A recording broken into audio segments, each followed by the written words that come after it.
तो Indian cricket में इन दिनों बदलाव की हवा चल रही है और वर्ल्ड टी20 में जहां टीम इंडिया सेमीफाइनल में एंट्री मार करके धमाकेदार अंदाज का क्रिकेट खेल रही है, वहीं जिम्बाब्वे के खिलाफ होने वाली टी20 सीरीज के लिए भारतीय टीम का ऐलान कर दिया गया है और उसमें एक बहुत ही बड़ा, एक बहुत ही चौंकाने वाला डिसीजन हमें देखने को मिला है। साथ ही साथ कुछ खिलाड़ियों को डिस्कार्ड कर दिया गया है, तो उनके बारे में भी डिटेल में बात होगी। लेकिन सबसे पहले सबसे बड़ी अपडेट जो आपको बता दूं वो ये है कि Shubman Gill has been appointed as the captain of Indian cricket team for the Zimbabwe T20 series, which is a huge development, especially in my personal opinion। देखो यार, अभी तक न्यूज ये निकल करके आ रही थी कि जिम्बाब्वे के खिलाफ जो T20 सीरीज होनी थी उसमें यंग प्लेयर सेलेक्ट होंगे, ये तो हम सबको पता था, लेकिन ये नहीं मालूम था कि शुभमन गिल को as a captain BCCI select करके ले आएगी, जिन्होंने डोमेस्टिक क्रिकेट में कहीं पर कप्तानी नहीं करके रखी हुई है, जूनियर क्रिकेट में कहीं भी कप्तानी नहीं की हुई है। सिर्फ इस सीजन एक आईपीएल सीजन में उन्होंने कप्तानी की थी, वो भी हार्दिक पांड्या के एक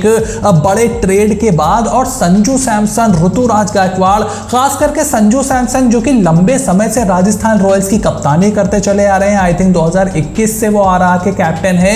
इस साल उनकी टीम प्लेऑफ खेली, 2022 में फाइनल खेल चुकी है।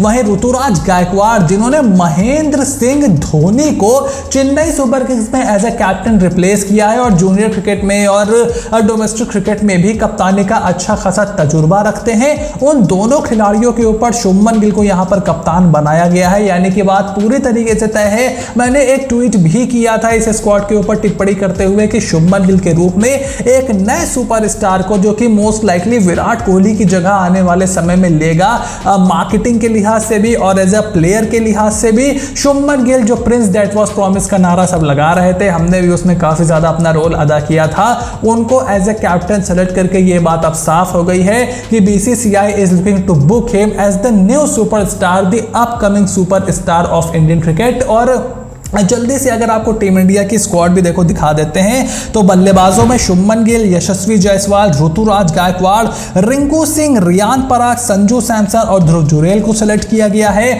वहीं ऑलराउंडर्स में वॉशिंगटन सुंदर, अभिषेक शर्मा, नीतीश रेड्डी, एक ऑफ स्पिन बॉलिंग ऑलराउंडर, एक लेफ्ट आर्म स्पिन ऑलराउंडर और एक मीडियम पेस ऑलराउंडर को सेलेक्ट किया गया है। एंड बॉलर्स में रवि बिश्नोई की वापसी हुई है, आवेश और खलील जो कि दो रिजर्व के तौर पर गेंदबाज इस समय भी टीम इंडिया के साथ हैं। उसके अलावा मुकेश कुमार एंड सरप्राइजिंगली तुषार देशपांडे को इस टीम में सेलेक्ट किया गया है। और इस टीम को देख करके आपको इसमें जो सबसे बड़ा नाम मिसिंग लग रहा होगा वो ईशान किशन का होगा, जिनको इस बार भी पूरी तरीके से डिस्कार्ड कर दिया गया है। उसके अलावा तिलक वर्मा को सरप्राइजिंगली सेलेक्ट नहीं किया गया। और चार ओपनरों को सेलेक्ट करने का क्या मतलब है, यशस्वी जायसवाल, शुभमन गिल, ऋतुराज गायकवाड़, अभिषेक शर्मा, भाई चारों को तो आप एकोमोडेट कर नहीं पाओगे, तो एक मिडिल ऑर्डर लेफ्ट हैंडर जो कि बॉलिंग भी अच्छी करता है, स्पेशलिस्ट प्लेयर, और इस आईपीएल में अच्छी परफॉर्मेंस दी थी तिलक वर्मा ने। कई ऐसे मैचों में उन्होंने रन बनाए थे जहां पर मुंबई बिल्कुल नीचे लगी हुई थी, उनका कोई चांस बन नहीं रहा था मैच जीतने का। तो अंडर प्रेशर वो खेल सकते हैं, अच्छी टेक्निक उनके पास है, अच्छा टेम्परामेंट उनके पास है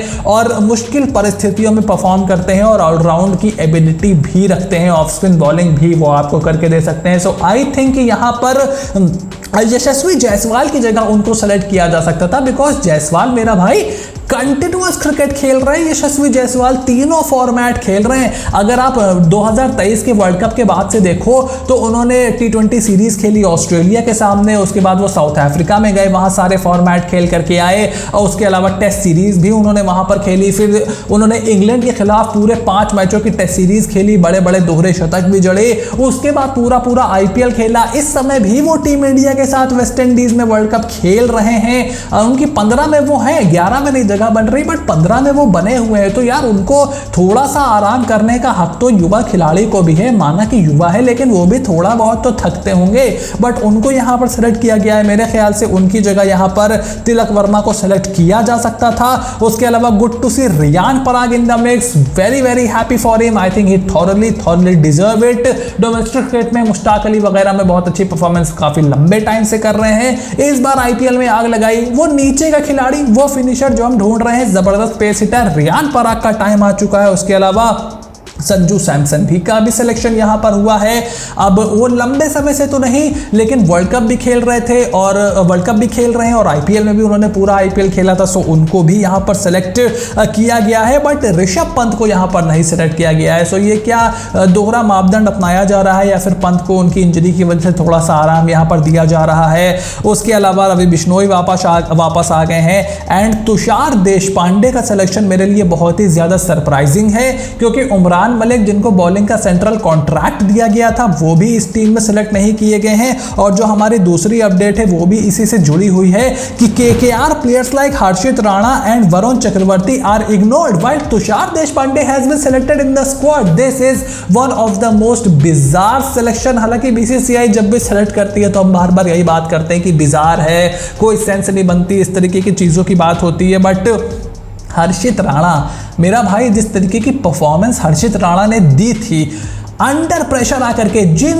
परिस्थितियों में 200, 250, 260, 280, 220 नॉर्मल था ये सब यार, वहां पर आकर के पावर प्ले में बॉलिंग करना, मिडिल ओवर्स में बॉलिंग करना, डेथ ओवर में बॉलिंग करना, विकेट चटकाना, अपनी टीम को मैच जिताना, क्या नहीं किया यार हर्षित राणा ने। और उनके पास बल्लेबाजी की भी ठीक ठाक काबिलियत है, can be groomed as somebody who can नीचे आकर के आपको 2-4 छक्के मार करके दे दे।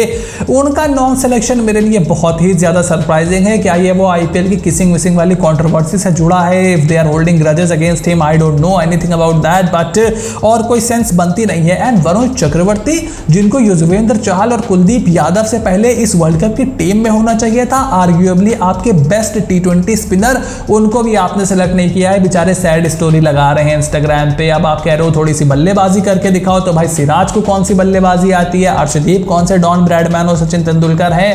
आई हैव रियली नो क्लू कि वरुण चक्रवर्ती के साथ यहाँ पर क्या हो रहा है। और केकेआर की अगर आप पूरी हिस्ट्री उठा करके देखो, श्रेयस अय्यर को सेंट्रल कॉन्ट्रैक्ट से इस तरीके से बाहर किया जाता है और किसी सीनियर प्लेयर के साथ ऐसा नहीं होता। केएल राहुल के साथ ऐसा हमने कभी नहीं देखा, उनको बाहर किया गया सेंट्रल कॉन्ट्रैक्ट से।